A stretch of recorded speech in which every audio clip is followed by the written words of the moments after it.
नमस्कार, मी सुनीता आणि स्वागत करते तुमचं चॅनलवरती। तर चिकन टिक्क्याची रेसिपी आपण आज इथे दाखवणार आहोत। त्यासाठी मी इथे 1 चमचा लाल तिखट घेतला आहे, 1.5 चमचा मी इथे चिकनचा मसाला, अर्धा चमचा हळद आणि मीठ खूप कमी घ्यायचं आहे कारण टिक्क्यामध्ये ऑलरेडी मीठ असतं। तर चिकन मी इथे स्वच्छ धुवून घेतलेलं आहे।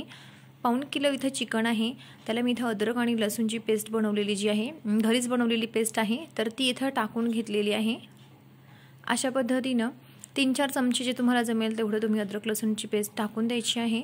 आणि यामध्ये मीठ आपल्याला जास्त टाकायचं नाही आहे। तर तुम्ही मसाले बघितलेलेच आहेत, तर मीठ इथे कमी घेतलेलं आहे कारण टिक्क्याचा जो मसाला आहे ना त्यामध्ये ऑलरेडी मसाल्यातच मीठ असतं, मग ते खारट होऊ नये त्यामुळे इथे कमी मीठ वापरलेलं आहे। तर अशा पद्धतीने तर आता जो टिक्क्याचा मसाला आहे तो मी इथे एका प्लेटमध्ये काढून घेणार आहे। तोपर्यंत हे जे आहे पूर्ण मसाले चांगल्या पद्धतीने मिक्स करून घेतलेले आहे।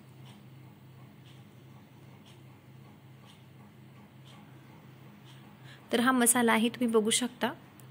याची पूर्ण जो आहे आपल्याला हे 30 मिनिटांनी लावायला सांगितलेलं आहे पॅकेटमध्ये। आणि इथं मी घेतलेली आहे अगदी अर्धी वाटी तांदळाचे पीठ घ्यायचं आहे। घरीच बनवलेलं आहे हे तांदळाचं पीठ, पण घरीच गिरणीत बनवलेलं हे का तांदळाचं पीठ इथं मी घेतलेले आहे अर्धी वाटी। आणि इथं मी घेतलेले आहे 3-4 चमचे धन्याची पावडर, तर ती देखील आपल्याला अशा पद्धतीने मिक्स करायची आहे। मिक्स करायला आपल्याला साधारण 10 मिनिटं लागतात सर्व मसाले वगैरे सगळं। आणि इथं लिंबू पिळून घ्यायचा आहे, अर्ध लिंबू पिळून घ्यायचा आहे। अशा पद्धतीने लिंबू देखील इथं पिळून घेतलेला आहे। आणि इथं दही घेतलेलं आहे, दही जे तुम्हाला हे फुलपात्र दिसतं आहे ना, तर हे अर्ध फुलपात्र इथं दही घेतलेलं आहे।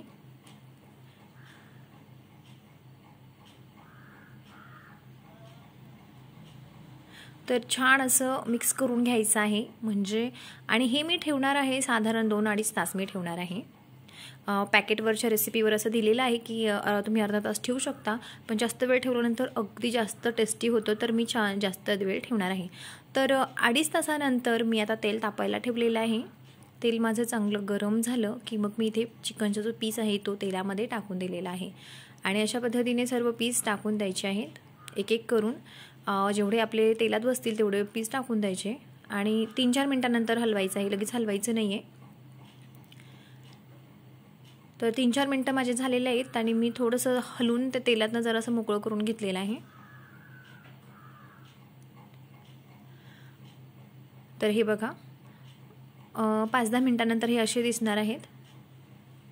तर निथळून घ्यायचं आहे। एक बॅच तळायला आपल्याला 15 ते 20 मिनिटाच्या वरती वेळ लागतो, छान अशा आतमधनं तळून झाले पाहिजे। तर सर्व मी आता काढून घेतलेले आहे। अशा पद्धतीने सर्व आपल्याला जे टिक्के आहेत, चिकनचे पीस आहेत, ते तळून घ्यायचे आहेत।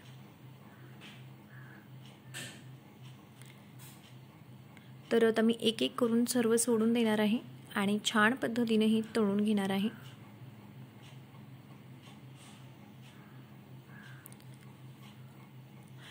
या सर्व चिकनच्या माझ्या 3 बॅचेस तयार झालेल्या आहेत। ही दुसरी बॅच आणि अजून एक जी बॅच आहे ती तळायची आहे। तर अशा पद्धतीने टिक्का आपला घरगुती छान बाहेरून न आणता घरीच बनवायचा आणि घरीच खायचा। मस्त रेसिपी छान झालेली आहे। आणि जर तुम्हाला माझी रेसिपी आवडली असेल तर रेसिपीला लाईक करा, चॅनलवर नवीन आला असाल तर चॅनल नक्की सबस्क्राईब करा आणि व्हिडिओ पूर्ण बघितला त्याबद्दल तुमचे मनापासून आभार।